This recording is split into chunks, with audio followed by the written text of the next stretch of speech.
Assalamualaikum warahmatullahi wabarakatuh. Baiklah, kami dari kelompok 5 akan mempresentasikan hasil dari tugas akhir mata kuliah termodinamika yang berjudul penerapan konsep termodinamika pada mesin Stirling sederhana dengan dosen pengampu Bapak Fakrul Razi, SPD, MSI, PhD.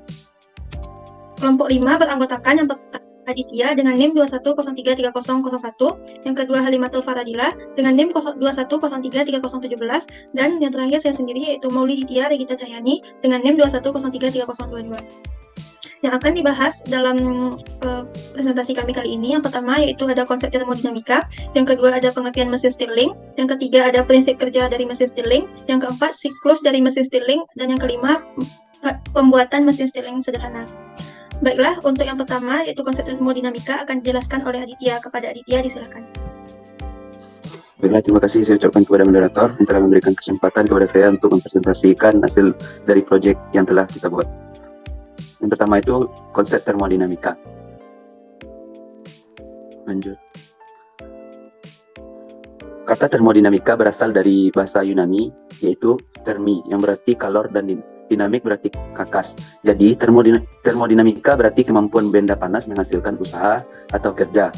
Namun sekarang ini pengertian termodinamika telah berkembang yang diartikan sebagai ilmu yang mempelajari energi beserta perubahannya dan hubungan antara sifat-sifat properties fisik materi. Energi muncul dalam berbagai bentuk seperti energi listrik, energi magnet, dan energi yang lainnya.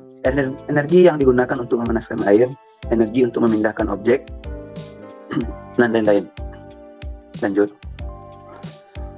Dalam termodinamika ada dua jenis sistem, yaitu sistem tertutup dan sistem terbuka.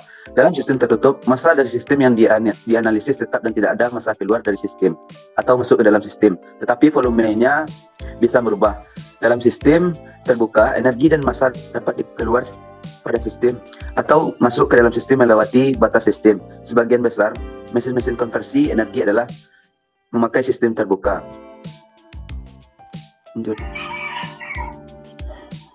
Jadi hukum satu termodinamika yaitu sistem yang mengalami perubahan volume akan melakukan usaha, dan sistem yang mengalami perubahan suhu akan mengalami perubahan energi dalam. Jadi kalor yang diberikan kepada sistem akan menyebabkan sistem melakukan usaha dan mengalami energi dalam. Prinsip ini dikenal sebagai hukum kekekalan energi dalam termodinamika atau disebut dengan hukum pertama termodinamika. Secara matematis, hukum pertama termodinamika dituliskan sebagai berikut, yaitu Q sama dengan W ditambah delta U, di mana Q merupakan kalor, W adalah usaha, kemudian delta U perubahan energi dalam. Selanjutnya itu hukum kedua termodinamika. Hukum kedua ini dapat dirumuskan sebagai berikut. Proses suatu sistem terisolasi yang disertai dengan penurunan entropi tidak mungkin terjadi dalam setiap proses yang terjadi pada sistem terisolasi. Maka entropi sistem tersebut selalu naik atau tetap tidak berubah. Kemudian hukum ketiga termodinamika terkait dengan temperatur nol absolut. Hukum ini menyatakan bahwa pada saat suatu sistem mencapai temperatur nol, semua proses akan berhenti dan entropi sistem akan mendekati nilai minimum. Hukum ini juga menyatakan bahwa entropi benda berstruktur kristal sempurna pada temperatur nol absolut bernilai nol. Hukum ketiga termodinamika ini menyatakan bahwa perubahan entropi yang berkaitan dengan perubahan kimia atau perubahan fisika bahan murni pada suhu 0 Kelvin bernilai nol. Kemudian pengertian dari mesin Stirling. Mesin Stirling merupakan sebuah mesin dengan sistem pembakaran luar yang menggunakan prinsip kerjanya berdasarkan prinsip peredaran termodinamika. Dengan kata lain, sumber kalor apapun yang digunakan, selama temperaturnya cukup tinggi, akan bisa menggerakkan mesin Stirling. Cara prakteknya, siklus Stirling ini berbeda dengan siklus teoretik, yang di dalamnya terdapat proses dua temperatur konstan dan dua volume konstan. Siklus mesin Stirling ini terdiri atas 4 tahap termodinamika, yaitu perluasan isotermal, isokorik, kemudian kompresi, isotermal, dan isokorik. Baiklah, yang pertama itu mesin Stirling tipe alpha. Terdapat berbagai macam jenis dari mesin Stirling. Yang pertama, mesin Stirling tipe alpha. Mesin Stirling alpha ini berisi kekuatan 2 piston dalam silinder yang terpisah, satu berada di dingin dan satunya berada di panas. Silinder panas terletak dalam suhu suhu tinggi penghantar panas atau silinder yang dibakar, dan silinder dingin terletak di dalam displacer suhu rendah. Lanjut. Kemudian yang kedua yaitu mesin Stirling tipe beta. Mesin Stirling ini memiliki piston daya tunggal yang diatur dalam silinder yang sama pada poros yang sama sebagai displacer piston. Silinder piston displacer yang cukup longgar hanya berfungsi untuk antar jemput gas panas dari silinder panas ke silinder dingin. Baiklah, hanya cukup sekian presentasi yang dapat saya jelaskan. Saya kembalikan kepada moderator. Baiklah, terima kasih saya ucapkan kepada Aditya. Untuk selanjutnya akan dijelaskan oleh Halimatul Faradila. Kepada Farah, disilakan. Terima kasih moderator. Saya akan melanjutkan dari materi yang sebelumnya dijelaskan tadi mengenai tipe-tipe mesin Stirling.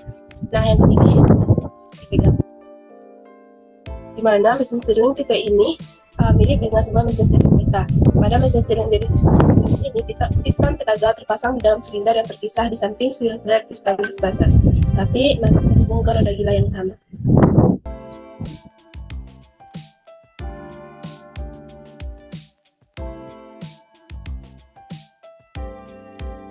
Lanjut deh. Nah, kelebihan mesin Stirling yaitu satu, relatif lebih stabil atau konstan. Yang kedua, mesin Stirling dapat bekerja dengan sumber energi panas yang bervariasi, termasuk pada bahan kimia, sinar surya, dan lain-lain. Nah, yang ketiga, perbedaan yang mencolok dengan mesin pembakaran internal adalah potensi untuk menggunakan sumber panas terbarukan pada mesin Stirling lebih mudah dan biaya perawatannya juga lebih rendah. Nah, yang keempat, efisiensi teoretik yang cukup tinggi. Adapun kelemahan-kelemahan pada mesin Stirling ini yaitu dapat dilihat dari harganya yang cukup mahal, karena pada motor Stirling ini masih jarang diproduksi secara massal. Selain itu, harga yang mahal ini juga dipengaruhi karena untuk di saat proses perancangan, produksi, serta perakitan atau maintenance memerlukan tenaga ahli serta ongkos yang sangat mahal. Yang kedua, tingginya dimensi per output unit. Artinya, jika dibandingkan dengan internal combustion engine, untuk menghasilkan daya yang sama, motor Stirling membutuhkan dimensi yang lebih besar. Nah, selanjutnya yaitu prinsip kerja mesin Stirling. Adapun prinsip kerja di mesin Stirling ini adalah dengan memanfaatkan adanya perubahan tekanan dan volume pada gas dalam sistem tertutup. Gas pada sistem dikontakkan pada reservoir panas, sehingga sistem menyerap panas. Panas yang dihasilkan disimpan di dalam sebuah regenerator. Akibat adanya panas ini menyebabkan volume gas bertambah. Karena sistem dalam keadaan tertutup, maka tidak ada gas yang keluar, sehingga pertambahan volume gas karena pemanasan menimbulkan perubahan tekanan yang cukup besar. Tekanan yang dihasilkan ini kemudian digunakan untuk menggerakkan piston. Sementara itu, gas penggerak menyusup ke ruangan yang dingin dengan melepas panas pada saat bersamaan. Karena penurunan suhu ini, volume gas berkurang dan sistem menerima kerja kompresi yang menyebabkan volume gas kembali ke keadaan awal. Keadaan tersebut terjadi berulang secara periodik, sehingga terjadi gerakan piston yang dapat dimanfaatkan sebagai pembangkit listrik dengan menghubungkannya ke turbin. Nah, yang keempat yaitu siklus mesin Stirling. Dengan menerapkan hukum termodinamika 1 dan 2, serta berlaku untuk semua mesin panas atau thermal engine, termasuk mesin Stirling. Ketika sebuah mesin memenuhi semua aspek dalam hukum termodinamika 1 dan 2, maka segala hal dalam mesin itu dapat dijelaskan. Masing-masing proses diasumsikan menjadi salah satu fungsi berubah dalam fungsi termodinamika yang terjadi pada fluida yang bergerak dari satu kondisi ke kondisi lain. Namun, ada satu fungsi yang dipertahankan konstan. Kondisi termodinamika penting yaitu ada tekanan, atau P, volume P, temperatur dilambangkan dengan T, energi dalam dilambangkan dengan U, entalpi dilambangkan dengan W, dan entropi dilambangkan dengan S. Nah, poin 1-2, perluasan isotermal, di mana pada proses 1-2 yang terlihat pada gambar, udara berekspansi secara isotermal pada temperatur konstan P1 dari P1 ke P2. Kalor yang diberikan sumber eksternal diserap selama proses. Kerja yang dilakukan selama proses 1-2 yaitu dapat dirumuskan menggunakan persamaan W12 sama dengan integral P1 P2 PDF sama dengan MRT in P2 per P1. Sekian presentasi yang dapat saya sampaikan, saya kembalikan kepada moderator. Baiklah, terima kasih saya ucapkan kepada Farah. Untuk penjelasan selanjutnya akan saya jelaskan sendiri. pada siklus yang kedua, yaitu poin 2 sampai 3 yang disebut dengan proses isokorik, di mana udara lewat melalui regenerator dan didinginkan pada volume yang konstan ke temperatur T3.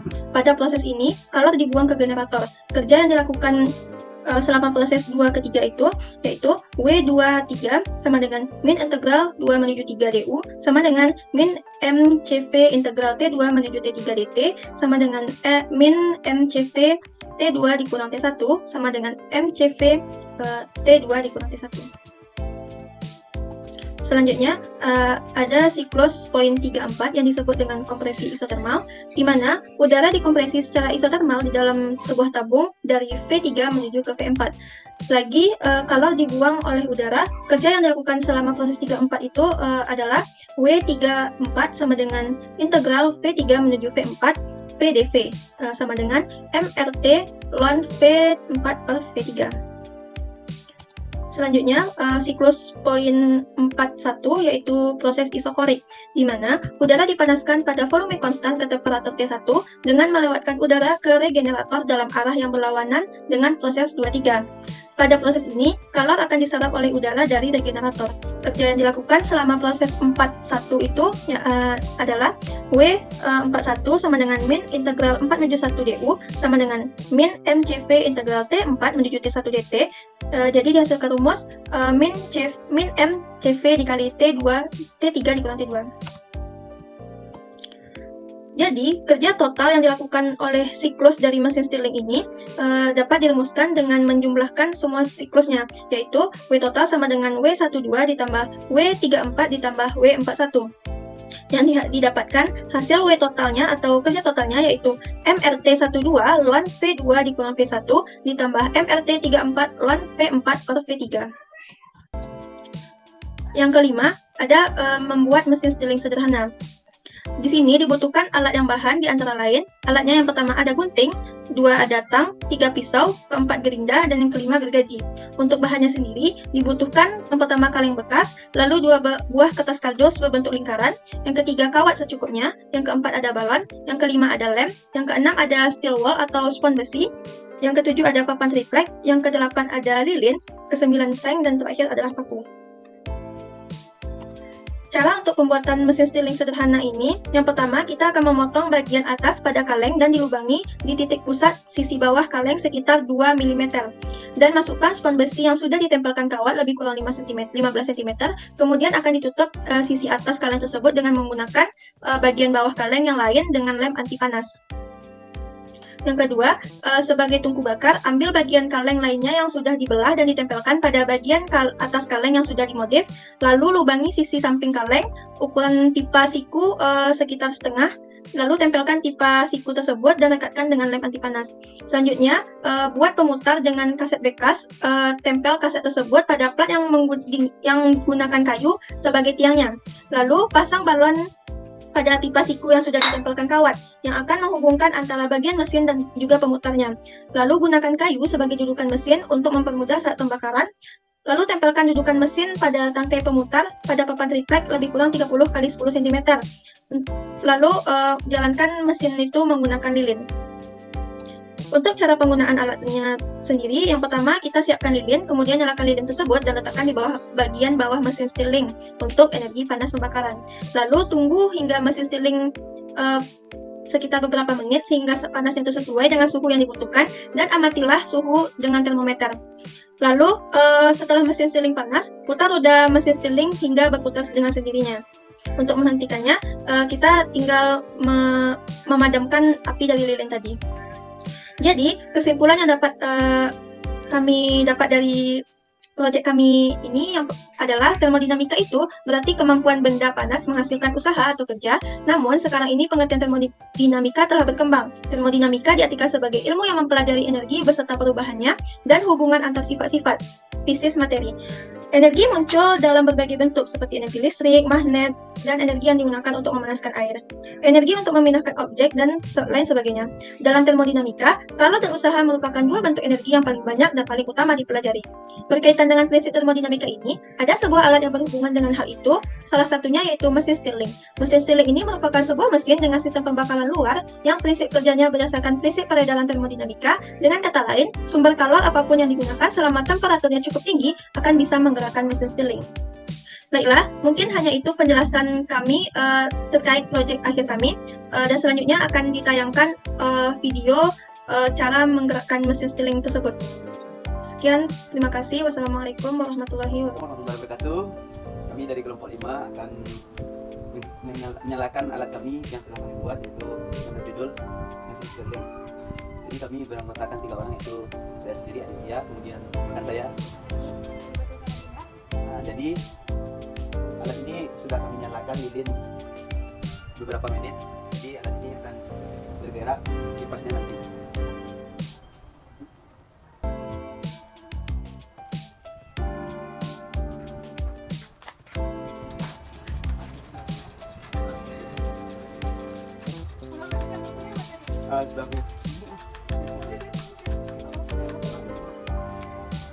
Bring it down, make it clap. I got 3 old thoughts, new block, where that bitches on my line, and you know